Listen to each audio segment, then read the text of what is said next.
Welcome everyone to our mini English lessons with Dave Queensland. Thank you for joining us today. I hope you are all keeping safe and well. Just for your information, we are recording this session. My name is Jonas Taragano, and I am the in-country manager for Brazil at TAFE Queensland International. TAFE Queensland is a government institution with 140 years of experience in the education industry in Australia. Today's session is English for academic purposes, with a focus on language for discussions in speaking. Sorry, can you hear me? Yes. Yes, okay. So we are with Rocco, one of our teachers at TAFE Queensland. There will be a 20-minute lesson, then 5-minute information sessions, and 5 minutes at the end for questions and answers. So all attendees are muted. So please keep your microphone off during the session. Any questions or answers you might have, please write it on the chat box. Enjoy the session. Over to you, Rocco. Thank you very much, Jonas. And welcome everybody to our mini lesson for today. So we're going to now go into a new series, English for academic purposes. So, or we call it EAP for short. So EAP, it's a great course, and it's one of the courses that I love teaching at TAFE because students pick up a lot of academic skills in reading, writing, listening and speaking. But at the same time, they improve their English, which is great. So today we're going to focus on speaking, and one of the aspects of EAP is participating in discussions, very similar to what you're expected to do at an Australian tertiary institution like at TAFE or at a university. So let's have a look at our plan first of all, I think. Looking at a few different things for this current session. Look at some general strategies about discussions. We'll also look at a language for asking for an opinion. We'll also look at how to show agreement with someone, but also a method of showing disagreement using a concession. And we'll look at some language for interruptions as well. So that's our plan. But let's just have a look at some general strategies first of all.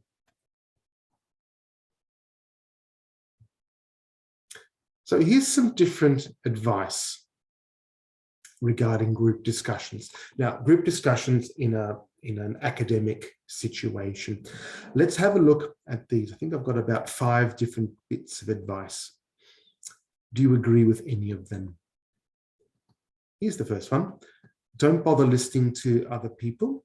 Just focus on what you want to say. Do you agree with that? Here's another piece of advice. When you're speaking, do not maintain eye contact with others. So maintaining eye contact is looking at people when they speak or when you speak. Don't do that because you could come across as being aggressive. Do you agree with that piece of advice? Here's a third one. If people are speaking and you don't understand, it's actually impolite if you ask them for clarification. Do you agree with that? Fourth one. If you disagree with someone, just be direct. Tell them they're wrong. It's much clearer that way. Do you agree with this advice? And there's one more. So sometimes you'll have supervisors observing discussions. In this case, if the supervisor is observing, make sure you speak more than the others in your group to get better marks. Okay, there are 5 pieces of information. Which do you agree with? Do you agree with all of them? None of them? Or maybe you just agree with 1 or 2? What do you think? Just go to the chat box for me, everyone. Which one or which ones do you agree with? What do you think? Okay, great. Got a few different answers. All right, a few different answers there. Bit of a mixed response.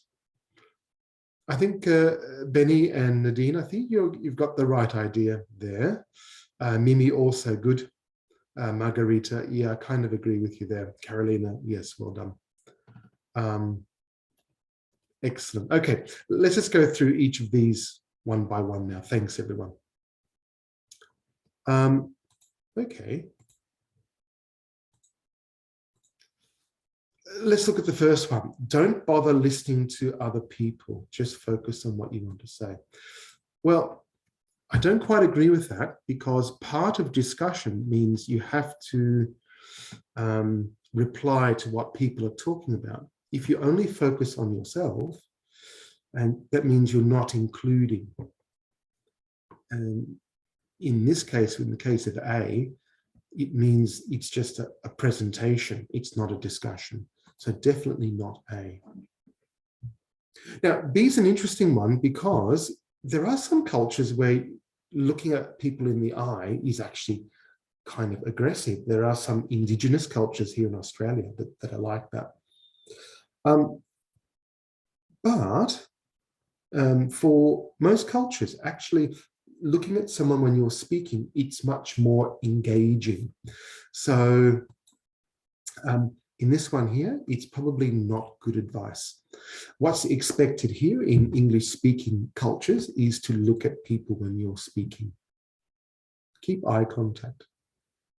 But that's not to say you should stare at them, but just to look politely when they're speaking. So this one, I think, is a no.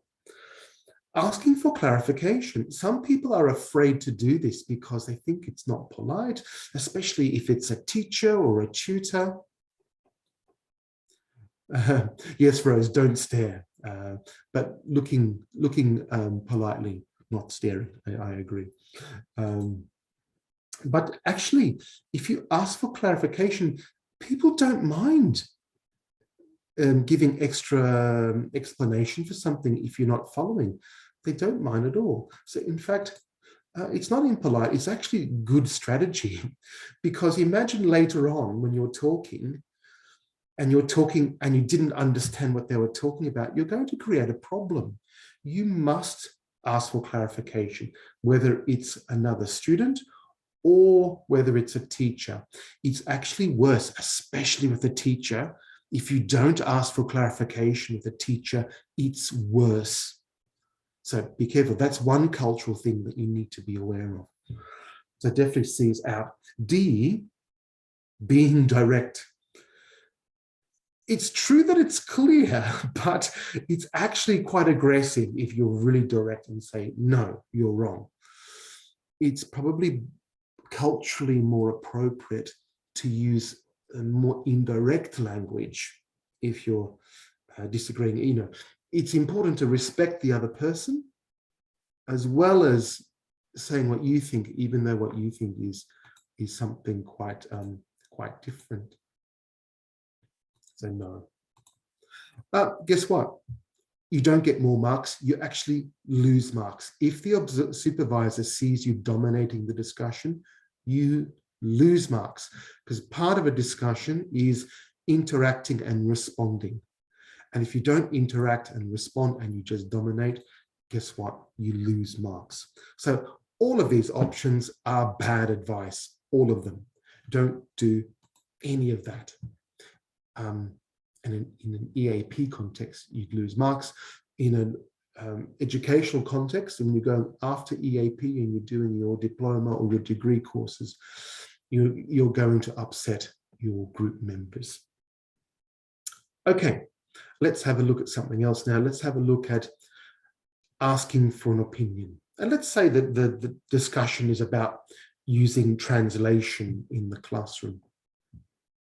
And you know what the question might be, is translation in the classroom a good thing or a bad thing? So maybe you're discussing your view and you're summarizing by saying, so translation in the classroom can create problems because learners import their grammar structure from their first language. Yeah, this is one of the big problems of translation, is that people think in their first language, and so they make lots of grammar mistakes. Plus, their oral fluency, or their speaking, is reduced because of this. Yes, I see that a lot in IELTS. People who translate can't actually get band 7 because they're trained to switch between two languages. It takes longer. Anyway, that's the view. But now I want to stop speaking and I want to invite someone else to speak. How could I get them to respond? Should I say, it's your turn? Or what do you think? Or what are your thoughts about translation? What are your thoughts about translation? Here's one more. Do you also feel grammar and fluency are affected?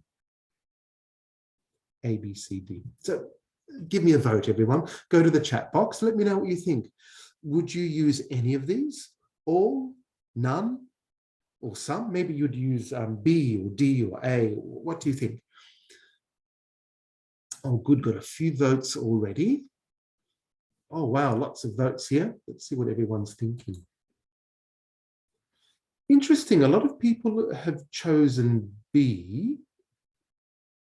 But Patricia, yes, I like your choice there. And Tatiana, excellent. Sehyang, yes, I like that choice.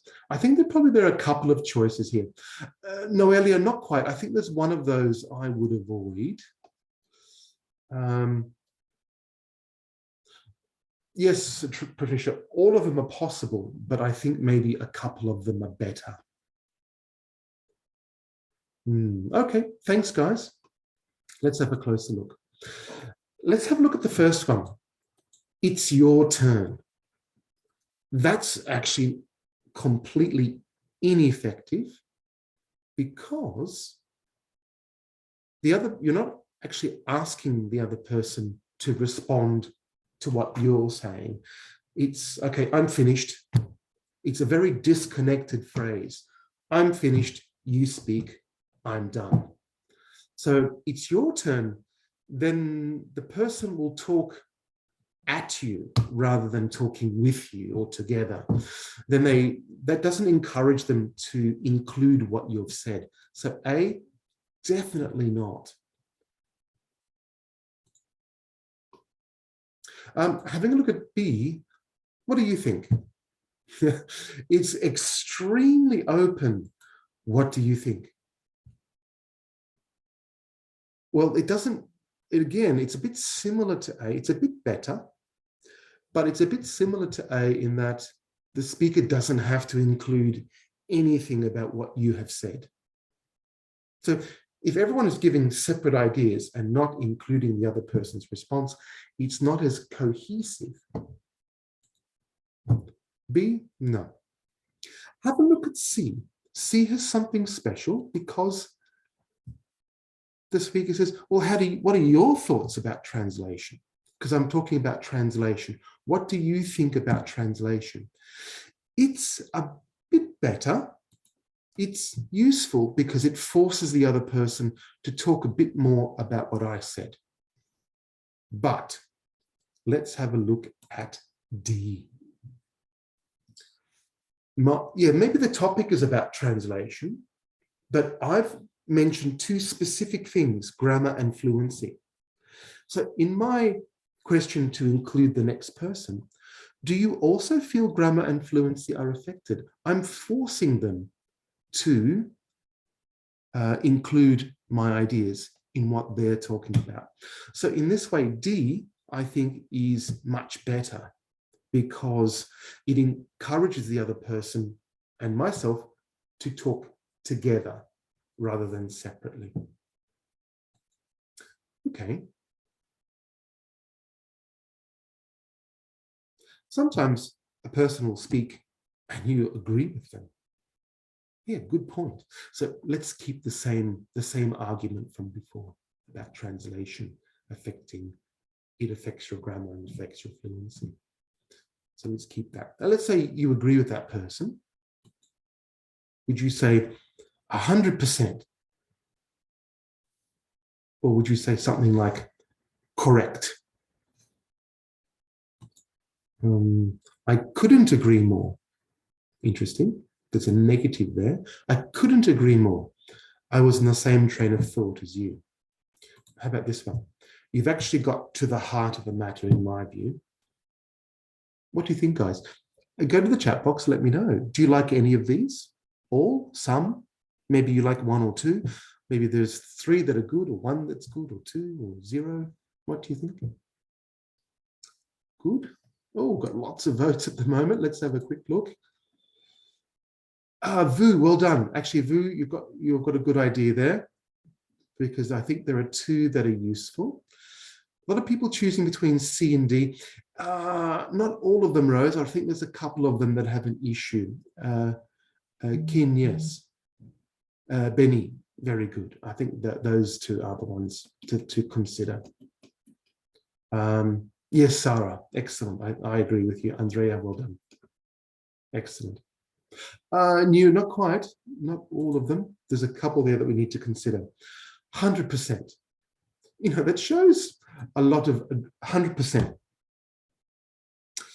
But 100%, it's kind of like, I know a lot of people use this now when they're speaking. It's become a very trendy thing to say. So, yep, 100%. But it's kind of like spoken from an area of authority. So in some ways, you don't want to show authority in a discussion. So not quite 100%, even though people do use it in everyday conversation. And here's another one that's crept into everyday conversation, even with native English speakers. Correct. But that is completely inappropriate for a discussion, because by using that phrase, you are saying, I have authority, and what you have said is correct. So A and B is very black and white, if you know what I mean. It's like, yep, right, not wrong. And kind of used from an authoritative point of view. B is the worst one, actually, because it says you have all the authority. You know, I'm used to seeing this kind of thing in a quiz show. What's the correct answer? Is it A, B, C, or D? There's only one choice as possible. So I would kind of avoid A and B, but especially B. C is a good one. I couldn't agree more. Now, careful. You look at this part and says, I couldn't agree. And maybe your first reaction is with this phrase, oh, that means that you don't agree. But look at the next word. I couldn't agree more. That means I agree totally, maximum. I was on the same train of thought. I was thinking in the same way as you. True, Sarah. A and B are kind of simple as well. Simple, but you're kind of saying it from an authoritative thing. And I don't think they're very engaging either, Sarah. Correct? It's like, it's not very inclusive. But I think C is much more inclusive. I was on the same train of thought as you. I couldn't agree more. And actually, this one, I'm actually paying D is a good one as well. I'm paying them a compliment. You've actually got to the heart of the matter, to the main point. So, you know, D is useful because I'm complimenting them as well. So C and D, much better. Okay, next thing, using a concession. So sometimes maybe you disagree with somebody and you want to use a concession. So maybe you disagree. You think translation is a good thing in the classroom. No, I don't, but let's say you disagree and you think concession is useful. If you look here in blue, maybe you think, oh no, translation supports the teacher because meaning can be given more quickly. Although not all vocabulary can be explained accurately in this way. Or in case of B, see, the bit in blue is the concession. Now remember, the concession is something where I don't agree, but I admit or accept something on the opposite side to my view. Now, sentence B is exactly the same thing. It's the same content, but the concession is first. You see the difference between A and B? That bit in blue is the concession. It's the bit that, okay, I see what you're saying. I accept this. So the blue bit is what you accept, but the bit in black is what you actually think. Where should you put the concession? In A, at the end, or in B, at the start? Which is the better position? What do you think, everyone? Just go to the chat box and let me know. Okay, got a few votes. Okay, a lot of people are voting. Okay. Not both, Margarita, has to be just one of them. Not quite so, I'm afraid. And Olivia, yeah, not quite that one. Sorry, Rose, not quite that one. Okay, a bit of a mixed response. No worries. Okay, a lot of people flipping between A and B. Now, the problem with the concession at the end, what people remember or they connect to is what you state afterwards. And if you're being polite, you would mention the concession first. So actually A is A is not the best approach, it's B. Put your concession first. You know, when you're having a conversation with a friend, basically you say, I see what you mean, but I know what you're saying. However, I see your point, but you know, that's what we naturally do. I think many cultures do the same thing. You put the concession first. Yes, I know what you mean, but I disagree. It's a very more indirect way of doing it.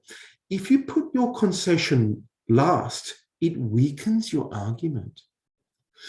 If you put your concession first, your argument is not so weak, and it's a bit more polite. Okay, so B is better. Okay, one more thing to look at. Ooh, better move along. Let's look at the interruption. So sometimes people are speaking, you want to interrupt and contribute rather than waiting for them to finish. Have a look at these sentences. We're looking at a bit of language here. Would you say sorry for interrupt or sorry to interrupt? What do you think? And, or in case of B, apologies. Could you possibly go over that again or go around that again one more time? See? Oh, so sorry. Could I just join in for a second or jump in for a second? What's the right phrase? Excuse me, Sally.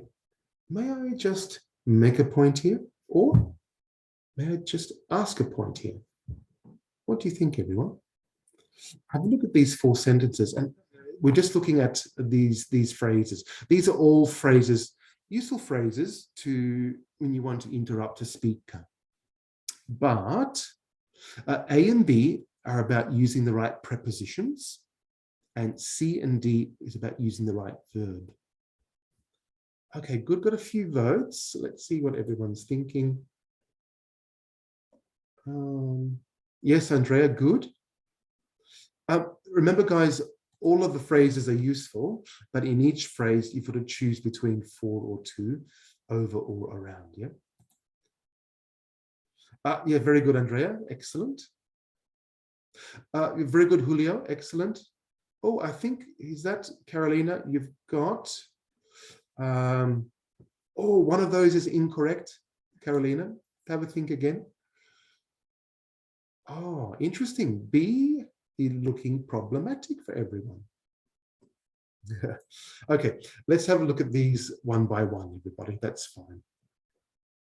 Now, the correct phrase here is sorry to interrupt. That's the collocation. Sorry to interrupt, but B was interesting. I didn't understand. I need you to go to explain again. So the phrase here is go over something. Go over something again. Oh, I'm sorry. Could you possibly go over that one more time? I didn't quite catch it. See, I want to just interrupt briefly, for a second. So we actually say jump in. So someone's speaking, I just want to jump in, interrupt briefly, jump in for a second. And the last one here, not ask a point, the correct collocation is make a point. So have a look at those phrases there. Yes, very, very well done, Anna. Okay, but one more thing to notice here with these interruptions. In every case, have a look at A. Would you mind, would you mind if? So would you mind if? That's polite phrase. So if you're interrupting, it's important to be, never mind, Margarita. Next time you will, yeah? That's the good thing. I've asked, the person's asked a question here with, would you mind? And look at B. It's a question again, isn't it? Could you possibly? C, could I just? Or D, may I?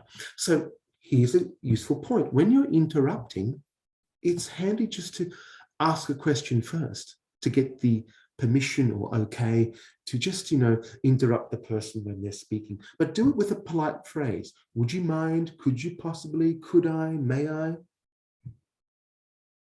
A very handy thing to know. Okay, so finally, guys, let me just wrap up.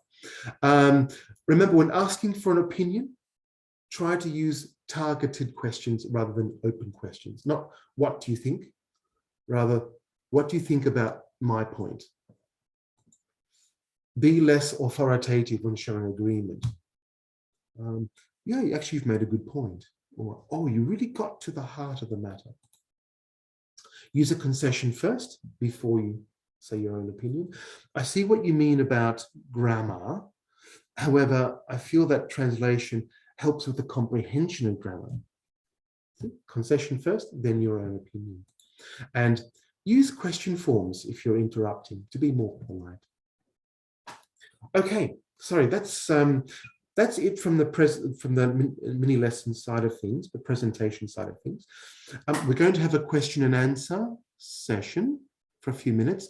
Hang around for that. That's kind of handy. You might pick up a bit more or learn a few more things from the question and answer thing. Make a note of that. You can put the questions in the chat box. So just quickly, guys, we've got an EAP or English for Academic Purposes class. The entry level is about an IELTS 5.0. And the idea is after 12 weeks of EAP, you can get direct entry into a TAFE diploma course that requires an IELTS of 5.5. You don't have to do the exam. As long as you pass your assessment, you go straight through. Great course because you get all these academic skills. And maybe you do have academic skills because maybe you've been to university yourself, but you look at all this academic stuff in English. So the second thing is it's a cultural thing as well. The cultural expectation of academic studies. Don't forget, English-speaking cultures have, or people who speak English language maybe have different requirements and expectations. Even between English-speaking countries, how Australians, or what Australians are expected to do could be different from what Americans do. So, great class, 4 skills: reading, writing, listening, and speaking. And of course, all the mini skills as well, like grammar and vocabulary is used as well. Jonas, did you want to add anything to that information? Sure, Rocco, thank you. So I'm talking about our price. So for any of our general English levels or academic courses, the price is 220 Australian dollars per week. And there's also a material fee of $110, 12-week block. and we have no enrollment fee. So as for the link where you guys can register for future classes, I will drop it in the chat box for you shortly. In this link, you can see we will continue with the EAP series. So we will focus on writing, quotations, and references. We offer English courses and vocational programs at TAFE Queensland in different fields. So please feel free to contact us. We have staff who have different nationalities to support our students around the world, and we might be able to assist you in your own language. So back to you, Rocco, for the questions and answers. Thank you, Jonas. All right, guys. So we've got a bit of time left. Not much time, but do you have any questions you want to ask? You can go to the chat box and let me know.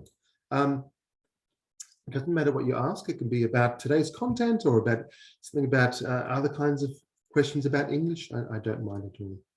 I did see one earlier. I think it was from Sarah.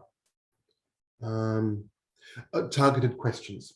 Oh yeah, but what I mean by that, Sarah, then rather than saying something like, what do you think, which is kind of open, targeted means more of a focus. So my question could be, rather than saying, what do you think? I would say something like, what do you think about my point about the fluency being affected? Do you agree or disagree with that? I'm focusing on a specific point rather than saying your turn or what do you think? Hope that's clear.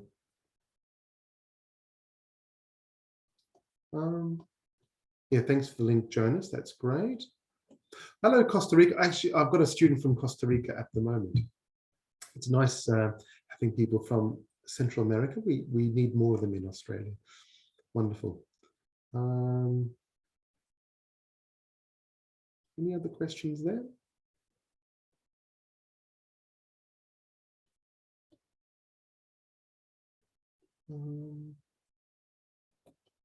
That might be it, I think. Whereabout are you in Australia now? Rose, I'm actually living in Brisbane. So yes, I'm part of TAFE Queensland, and my college where I teach at is the South Brisbane one. Yes, hello Bogota, welcome. So actually, I'm originally from Victoria, but now I call Brisbane is my home now. Andrea, good question. The definition of a concession.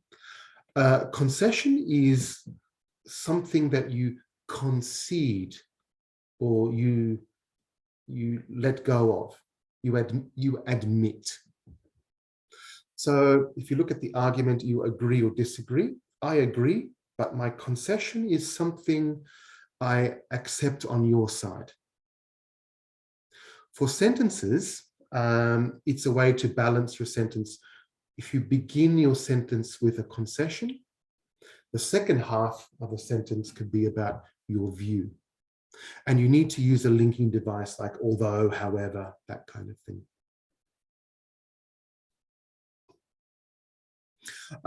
Sarah, one of the issues I find with international students when they speak academic English, it actually comes back to translation. Actually, some people will transfer from their first language. Look, here's a common error that some Spanish speakers make. They will say, oh, tomorrow I have to present my test. I get confused. You're going to present it? Are you a teacher? No, I'm a student. I'm going to present my test tomorrow. What, are you going to use a projector for your presentation? No, I'm going to present the test. So here using first language transfer. So sometimes things like that where the language doesn't always equate in English. I'm going to make the exam tomorrow. Oh, are you a teacher? No, I'm going to make it. So sometimes that's one of the issues, and there is some confusion with language because of that language transfer.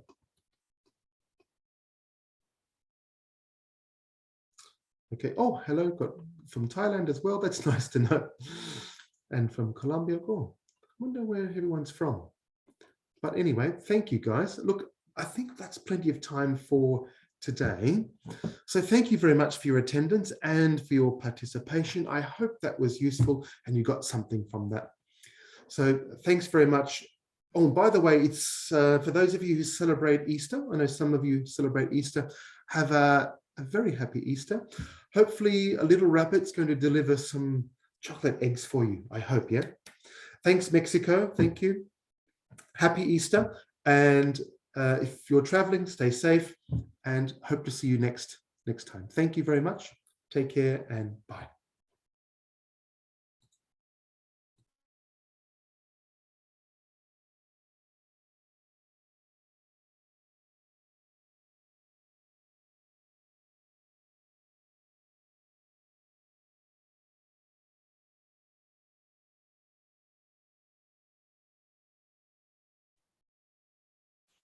Thank you all for your attendance. I'm ending the meeting now. So hope to see you all next week. Bye-bye.